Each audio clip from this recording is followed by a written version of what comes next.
What's up, everybody? Sean here, and I am giving you guys my Week 15 picks extremely early this week. For me, I usually give the picks at least usually by Saturday. Sometimes I give them on Saturday, especially lately. I've been a little bit more pressed for time. But we sit here at 12:58 a.m. on Monday morning, technically speaking, but really I'm still awake from Sunday, so it's technically Sunday night for me. So, a little bit of a different format here. I'm going to go ahead and just kind of give my picks. I'm first off going to give a lot of picks. I went to covers.com, so if you want to check out covers.com, that's where I'm getting my lines from. Under the main page where it says NFL, and then you can sort of scroll down. It says lines there. You can matchups. You can click that, and that's where I'm getting my lines from for Week 15 picks.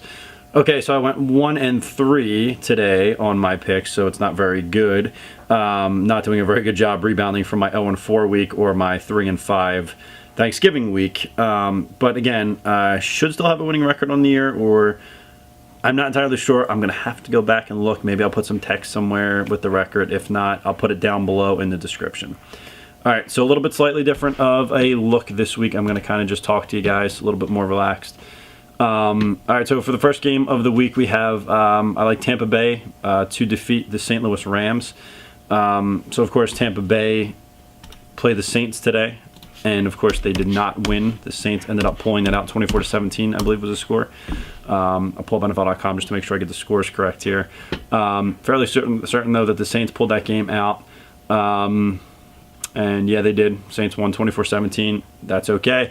I think Tampa Bay is going to go ahead and win this game against St. Louis, who, again, is starting Case Keenum at quarterback. And Case Keenum has not been very good at quarterback, although I do believe they picked up the victory, correct? I don't really like NFL.com's way of doing scores here. Yes, St. Louis did win 21-14, but they played the Detroit Lions, who are terrible, have been pretty terrible all season. So again, first pick, I like Tampa Bay here over St. Louis. Actually, first, let me give you guys a quick rundown of all my picks before I even go talking about any of the games. So again, Tampa Bay over St. Louis, which is currently at a pick'em. I like the New York Jets, who are -3 over the Dallas Cowboys. I like Chicago +5 over Minnesota. I like Jacksonville -3 over Atlanta. I like Tennessee +13.5 over the New England Patriots. I like Buffalo -1 over the Washington Redskins. I like Kansas City -7.5 over Baltimore. I like Cleveland +14.5 over Seattle. I like Oakland +3 over Green Bay. I like Pittsburgh -5.5 over Denver. I like Arizona -3.5 over Philadelphia. And I like the New Orleans Saints -3 over Detroit. Those are all the games that had spreads. Of all the games that did have spreads, I think there was maybe one or two I didn't pick because I was uncertain. Like Andy Dalton got hurt today, and I'm not sure. I've heard one report he'd be out for a week. I heard another he'll be out for the season. So I kind of avoided picking the Cincinnati game. I think there was a spread listed on that game, but I didn't pick it.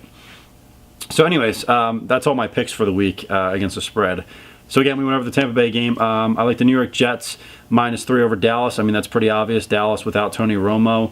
Even really with Tony Romo when he was in, they didn't really play that well. So I don't really have any reason to believe Dallas is going to improve. They're at the bottom of a horrible NFC East division.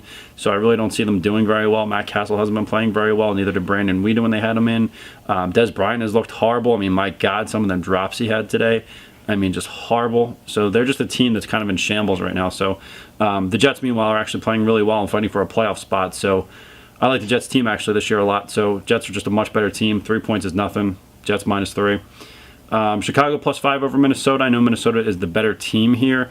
But really, Jay Cutler and that offense have been playing pretty well, and I think that gives them a puncher's chance. And really, Minnesota isn't playing extremely dominant by any means. They're pulling out a lot of games like with close victories. So I don't necessarily believe in Minnesota as a real contender. They've got a strong running game with AP, of course, and Teddy Bridgewater is playing basically, he's minimizing turnovers as best he can, but he's not really lighting the scoreboard on fire either. I think his TD to interception ratio was like 10-9 or something like that, like 10 TDs, 9 interceptions.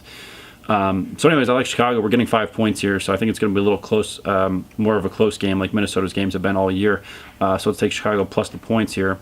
Jacksonville -3 over Atlanta. I mean, Atlanta's been going downhill ever since they started the season, 5-0 or 6-0, whatever it was.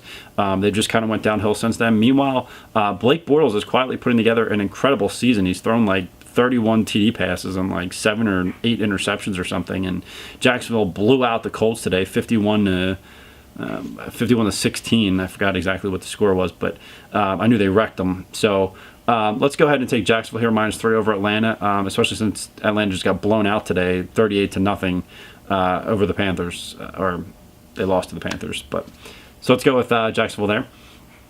Tennessee plus 13.5 over New England. New England is just a beat-up team right now. They had some injuries tonight. I saw D lineman go down for them. Of course, Gronk came back, and Edelman is scheduled to come back, I believe, next week as well. And Gronk played very well as well in his return. But nevertheless, they played a Houston team who has really no offensive ability at all. And the Patriots didn't look quite invincible like they had, the past 2 weeks, besides tonight when they actually ended up coming out and winning 27-6. So 13.5 is a lot of points. I think Mariota could, give them some fits.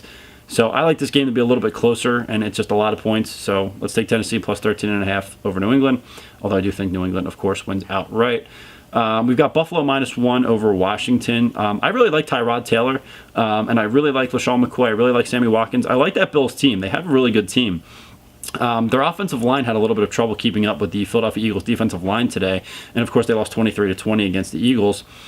But I do like that Buffalo Bills team, and Washington I just really don't believe in here, so I think Buffalo is just a better team, and they're also in the playoff hunt. I mean, so is Washington, obviously leading the weak NFC East at the moment. Of course, the Giants play tomorrow night. So, I just like Buffalo here. I think they're a better team, so let's take Buffalo -1. Kansas City Chiefs -7.5 over Baltimore. Pretty self-explanatory. Baltimore lost its starting running back, starting quarterback, and starting receiver on the year, all to injuries. When you're playing with backups at all 3 of those key positions, you're not going to have a very good chance to win football games. So, of course, that's why I like them. The Kansas City Chiefs, that is. Let's see. And of course, they also got blown out today, 35-6. Did Baltimore against Seattle. Cleveland, I like plus 14.5 over Seattle. Johnny Manziel is not playing great football, but he's not playing horrible football either. And 14.5 points is a huge spread. Now, the 0.5 is actually very meaningful here because it puts it over a 2-touchdown game. I think easily, a late touchdown, garbage TD could end up putting this game in favor of Cleveland rather than Seattle. If you were to take this game on a teaser of some sort, you might want to go ahead and take Seattle and tease it down a couple points if you can get it somewhere around 10. But at 14.5, I like Cleveland here. I think it's a very high spread. And again, taking Tennessee as well with that 13.5 point spread, you're likely to win at least one of those, but there's a chance you cover both because they're both high spreads. Next game is going to be Oakland, who is +3 over Green Bay. I really like the Oakland Raiders team. I had them losing to Denver this week, but they actually went ahead and beat Denver 15-12 in a really, really tough game where offensively they couldn't get much going in the first, and they really turned it on and came on in the second half. And, this Oakland Raiders team is pretty good, and they're playing a Green Bay team who, they won 28-7 today against Dallas, but it's a beat-up Dallas team. So, I mean, I don't think this Green Bay team is very dominant. I think that, and again, I had them winning against Dallas today in big fashion, and they did. But that was the only game I got right. I just like Oakland +3 here. I think it's going to be a closer game. I think Oakland's a really good team, and I just like it to be a close game, basically. Then the next game is going to be Pittsburgh -5.5 over Denver. Denver doesn't really have that much to play for at this point as far as I'm really thinking about. I mean, they can play for home field advantage, and they can play for the bye week, but Pittsburgh's fighting for a playoff spot, so they have more to play for than Denver does. They've also been on a roll lately. I mean, Ben Roethlisberger and Antonio Brown have been on the same page, and it's been incredible. I have Antonio Brown on my fantasy team, which helps, as well as Martavius Bryant, who's been amazing as well. So I like Pittsburgh here. They just have a lot more to play for, and they've been playing really good football, so take Pittsburgh -5.5. Next game we're going to look at is Arizona, who is -3.5, 3.5 over the Philadelphia Eagles. Arizona has a great defense, and Carson Palmer has been playing out of his mind. Philadelphia, meanwhile, has looked like Dr. Jekyll and Mr. Hyde. You're not sure which Eagles team is going to show up. But I like Arizona to win this game. I just think that their defense is going to give Sam Bradford fits. I think he's going to have a couple turnovers on the day, and I think it's just going to be a backbreaker loss for the Eagles and help set the Cardinals up for home field advantage possibly throughout. So let's go with Arizona -3.5. And finally is the last game, the New Orleans Saints, who are -3 over Detroit. Neither team is very good, but I like the Saints here -3. I mean, again, neither team is really good, but I just think Detroit's worse. So, all right, that's going to do it for the picks. Hope you guys like the format. I gave a lot of games this week, but I'm almost guaranteeing a big week here. I think we're almost positive I'll be over 50%. I think we're going to hover around 60 to 70% for these picks. So I hope you liked it, guys, and I will see you next week.